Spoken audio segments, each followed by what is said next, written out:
اب ہوا یہ کہ جب یہ سلسلہ کہاں سے چلا کہ جب آپ نے دیکھا کہ جو پی ڈی ایم کا جب پی ڈی ایم کی حکومت بنی اور اس میں جس طریقے سے یہ وہاں پر حکومتیں بنی، پنجاب میں حکومت چینج ہوئی، سینٹر میں حکومت چینج ہوئی اور پی ٹی آئی کی حکومت کو نکالا گیا، تو اس میں ہوا یہ تھا کہ پی ٹی آئی کے کچھ اراکین کو خرید کر ان سے کہا گیا کہ جی آپ اپنے پی ٹی آئی کے خلاف جو ہے ووٹ وہ دیگر جماعتوں کو دیں، اور یعنی پی ٹی آئی کے اراکین کو توڑا گیا۔ اور اس کے لیے ہوا یہ کہ وہ جب انہوں نے پی ٹی آئی کے اراکین سے پی ٹی آئی کے مینڈیٹ کے برعکس ووٹ لے لیا مخالفین نے، تو ایسی صورت میں ان کا ڈسکوالیفیکیشن تو ہو گئی، لیکن ایک نیا جو ہے وہاں پر سلسلہ شروع ہوا ان کے بعد کہ جی یہ ڈسکوالیفائی تو ہو گئے ہیں، لیکن یہ جاتے جاتے ڈسکوالیفائی ہوتے ہوتے جو انہوں نے ووٹ دیا ہے،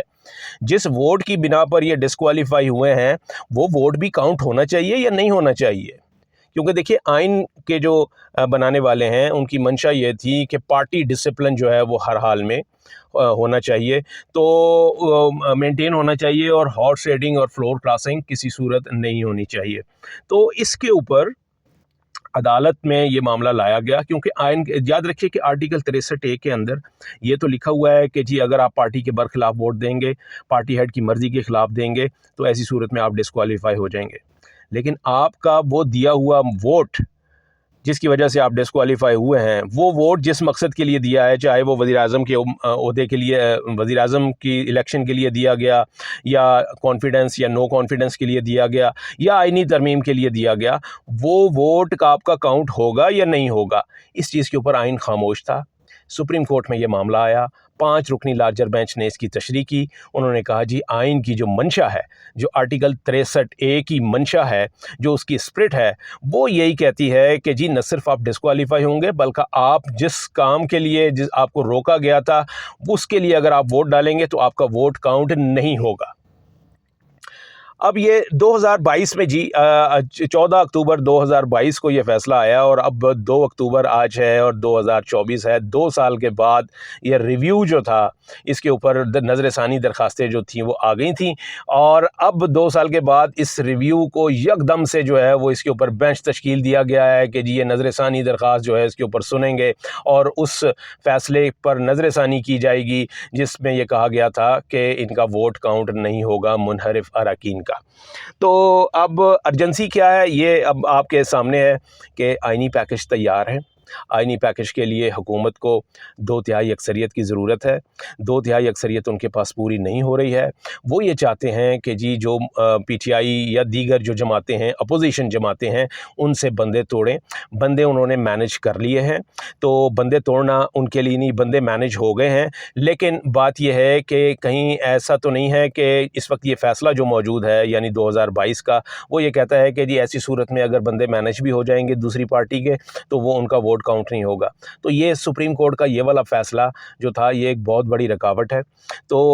حکومت کی سر توڑ کوشش ہے کہ کسی طریقے سے اس فیصلے کو ختم کروایا جائے اور سپریم کورٹ سے یہ ڈکلیریشن لیا جائے کہ جی یہ بندے جو منحرف اراکین ہوں گے کسی بھی پارٹی کے، وہ ڈسکوالیفائی تو ہو جائیں گے لیکن ان کا ووٹ کاؤنٹ ہوگا۔ یہ چیز جو ہے یہ لینا چاہ رہے ہیں حکومت بھی، اور حکومت آپ کو پتہ ہے کہ حکومت جو ہے وہ بھی کسی کی شراکت داری میں یہ کام جو ہے وہ کروانا چاہ رہی ہے۔ آئینی پیکج جو ہے اس کے لیے مشاورت ہو رہی ہیں، اجلاس ہو رہے ہیں، تقاریر ہو رہی ہیں، اور تمام ان کو جو اس وقت حکومتی جماعتیں ہیں اور ان کے اتحادی ہیں ان تمام کی یہ سر توڑ کوشش ہے کہ یہ آئینی ترامیم جو ہے ہم کسی طریقے سے پاس کروا لیں۔ اور اسی تناظر میں یہ جو کیس اس وقت نظر ثانی کا چل رہا ہے یہ بہت امپورٹنٹ ہے۔ اگر اس میں یہ فیصلہ آ جاتا ہے کہ جی ان منحرف اراکین کا ووٹ کاؤنٹ ہوگا تو ایسی صورت میں آپ یہ سمجھیے کہ آئینی ترامیم جو ہیں یہ بھی بآسانی منظور ہو جائیں گی، کیونکہ میں نے آپ کو پہلے بتایا کہ بندے جو ہیں وہ پہلے طاق کے رکھے گئے ہیں اور مینج کیے ہوئے ہیں۔ تو 2/3 اکثریت میں یہاں پر آپ کو معلوم ہے کہ جی حکومت جو ہے وہ آئینی ترامیم منظور کروا لے گی۔ صرف یہ سپریم کورٹ کا فیصلہ جو ہے یہ آڑ بنا ہوا ہے۔ اب آپ یہ دیکھیں کہ اس سے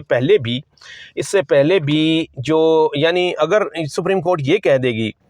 کہ ہاں جی ان کا ووٹ کاؤنٹ ہوگا، تو وہ پھر واقعی جو آرٹیکل 63A کی یا فلور کراسنگ کو روکنے کی اور ہارس ٹریڈنگ کو روکنے کی جو اسپرٹ ہے اس آرٹیکل کی، وہ تو پھر وہ تو سرو نہیں ہو سکے گی، وہ پرپس تو سرو نہیں ہوگا۔ تو دیکھتے ہیں جی قاضی صاحب یہ کیا فیصلہ کر رہے ہیں۔ اور قاضی صاحب اس میں یعنی چیف جسٹس آف پاکستان قاضی صاحب جو ہیں وہ اس وقت انہوں نے اپنے ہم خیال ججز کو اس بینچ میں شامل کیا ہے، اور جو بینچ کی کمپوزیشن ہے اس میں ہم یہی کہہ سکتے ہیں کہ تمام کے تمام جج صاحبان جو ہیں وہ اس فیصلے کے خلاف ہیں، یعنی وہ اس نظریے کے خلاف ہیں، اس فیصلے کے خلاف ہیں کہ منحرف اراکین کا ووٹ کاؤنٹ نہیں ہوگا۔ وہ یعنی ادروائز وہ یہ سمجھتے ہیں کہ جی منحرف اراکین کا ووٹ کاؤنٹ ہوگا، یعنی وہ فلور کراسنگ کے حق میں ہیں، وہ ہارس رائڈنگ کے حق میں ہیں، وہ اس کی اجازت دینے کے حق میں ہیں، بظاہر یہ نظر آ رہا ہے۔ اب یہ فیصلہ آئے گا تو پھر پتہ چلے گا، لیکن قاضی صاحب کا اس میں کیا انٹرسٹ ہے جی؟ قاضی صاحب کا انٹرسٹ یہ ہے کہ قاضی صاحب جو آئینی ترامیم آ رہی ہیں اس کے اندر ایک آئینی ترمیم یہ ہے کہ جی فیڈرل کانسٹیٹیوشنل کورٹ ایک نئی عدالت، نئی آئینی عدالت بنائی جائے گی، وہ عدالت بن جائے گی۔ اس جج کا جو چیف جسٹس ہوگا جی وہ حکومت پاکستان اپوائنٹ کرے گی، اور اس جج کی جو ریٹائرمنٹ ایج ہے وہ 68 ایئرز رکھی گئی ہے، یعنی اور اس میں یہ بھی کہا گیا ہے کہ سپریم کورٹ کے بھی کسی جج کو یا کسی چیف جسٹس کو ہم وہاں پر ایز اے چیف جسٹس یا جج جو ہے وہاں پر تعینات کر سکتے ہیں۔ تو اس وقت بہت واضح طور پر یہ نظر آ رہا ہے کہ چیف جسٹس آف پاکستان، موجود chief justice of Pakistan justice قاضی فائز عیسیٰ صاحب کے لیے یہ ساری کوشش جو ہے وہ کی جا رہی ہے۔ حکومت اور ان کے جو شراکت دار ہیں یا جو ان کے ساتھ ایک پیج پر ہیں وہ یہ چاہتے ہیں کہ چیف جسٹس قاضی فائز عیسیٰ صاحب جو ہیں وہ ان کو مزید 3 سال دیے جائیں بطور نئی عدالت کے چیف جسٹس آف پاکستان کے، کیونکہ جب وہ 25 اکتوبر کو یہاں سے چیف جسٹس آف پاکستان کے طور پر ریٹائر ہو کے جائیں گے، اپنی مدت پوری کریں گے، تو اس سے پہلے ہی اگر آئینی ترمیم ہو جائیں گی تو ان کو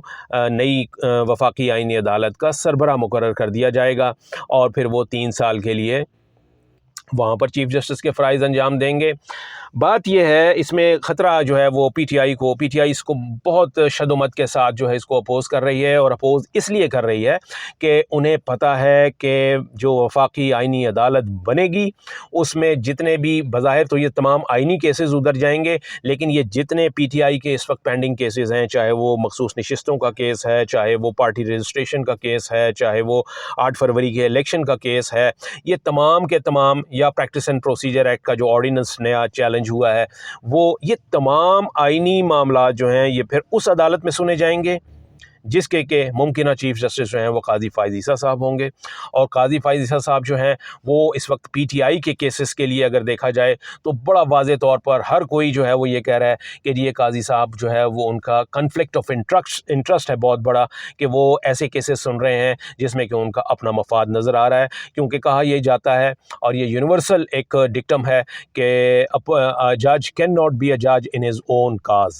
آپ اپنے فائدے کے لیے یا اپنے کیس میں آپ خود جج نہیں ہو سکتے، آپ کا کیس کوئی اور سنتا ہے، وہ فیصلہ کرتا ہے۔ تو یہاں پر یہ صورتحال ہے کہ آپ جو ہے وہ تیاریاں اسی رخ جا رہی ہیں کہ قاضی صاحب کو جو ہے وہ نیا ٹینیور جو ہے وہ ان کو دیا جائے، اور اسی لیے اور اس کی بھرپور مزاحمت جو ہے وہ پی ٹی آئی کی جانب سے دیکھنے کو مل رہی ہے۔ اب دیکھنا یہ ہے کہ حکومت اور ان کے اتحادی اور ان کے جو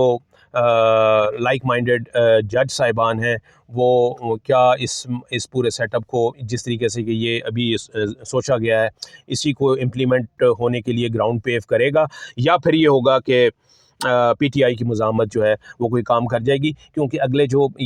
جو نیکسٹ ویک ہے پورا یہ بہت پی ٹی آئی جو ہے وہ سڑکوں پر ہے۔ آج بھی انہوں نے سپریم کورٹ کے باہر جو ہے وکلا نے احتجاج کیا ہے، شدید احتجاج کیا ہے، اور یہ وکلا وہ ہیں جنہوں نے کہ یہ نامی گرامی وکلا ہیں جنہوں نے کہ وکلا تحریک کو بھی کامیاب بنایا تھا۔ تو وکلا تحریک ہے ایک جو کہ چیف جسٹس قاضی فائز عیسیٰ صاحب کو کہہ رہی ہے کہ آپ وقت کے اوپر ریٹائر ہوں اور آئین کے مطابق آپ گھر جائیے، اور یہ جو آئینی ترامیم کے ذریعے ایک نیا جو ہے ایڈجسٹمنٹ یا ارینجمنٹ جو ہے وہ سوچی جا رہی ہے، اور جس کو امپلیمنٹیشن کے لیے جس کے لیے کوششیں کی جا رہی ہیں اس کا حصہ قاضی صاحب کو کہا جا رہا ہے کہ نہ بنے، کیونکہ یہ ساری چیزیں جو ہیں یہ بظاہر ایک بائسڈ اپروچ کے ساتھ کی جا رہی ہیں۔